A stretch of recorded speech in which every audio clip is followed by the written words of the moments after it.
This is why it's never going to be cheaper than $1,400 a square foot to buy a condo again in Toronto. With pre-construction, the cost of pre-construction doesn't go down. And you might be asking yourself why. That doesn't really make any sense. Well, a developer buys a piece of land and they predetermine all of the costs that are going to be incurred to make that project viable, right down to their return on investment. Nobody would want to purchase a piece of land and build a building that takes 4 years only to lose money, right? It doesn't make any sense. Cost of pre-construction can never go down because the developer has to take into account the cost of development fees that are going up by 50% over the next 2 years, as an example, the cost of all materials in construction that go up even with regular inflation, the cost of the labor to build go up every year, even with the regular cost of inflation. And most people can assume that buying a piece of land in 3 years' time is not going to be cheaper than buying a piece of land today. So the cost of building something in the future is never going to be cheaper than the cost of building something today.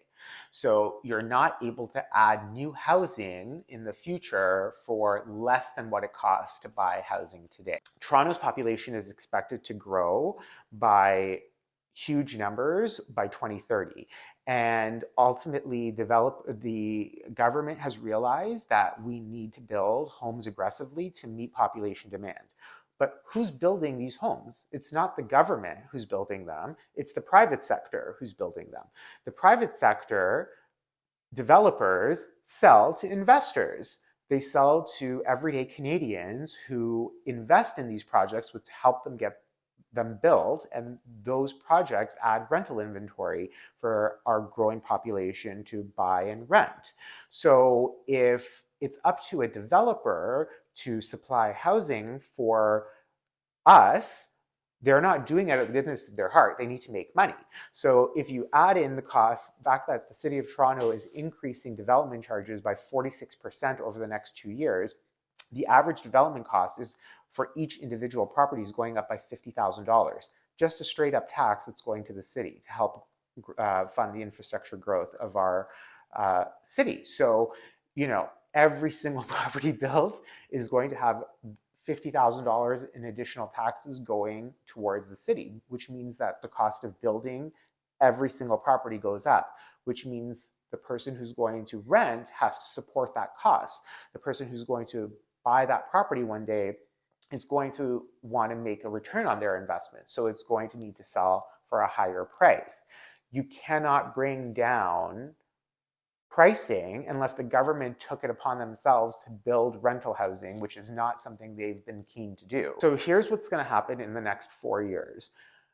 Because the rise in interest rates has slowed down our investor market, that's going to cause all of the projects that would have sold in the second half of this year and next year to likely not meet their sales targets and not likely be able to either get built in the first place or be substantially delayed. So in 4 years from now, we're going to have less properties coming to market than we are expected to have and that we would even need to keep up with our population growth. So that's going to cause a depletion in properties for people to buy, and it's going to cause a depletion in properties for people to rent. And that's going to drive up prices.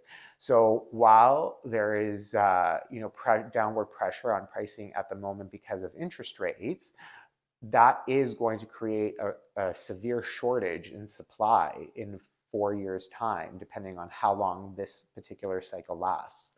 And that will, in turn, increase prices without a doubt within the 4-year time period when a project sold today would likely come to fruition.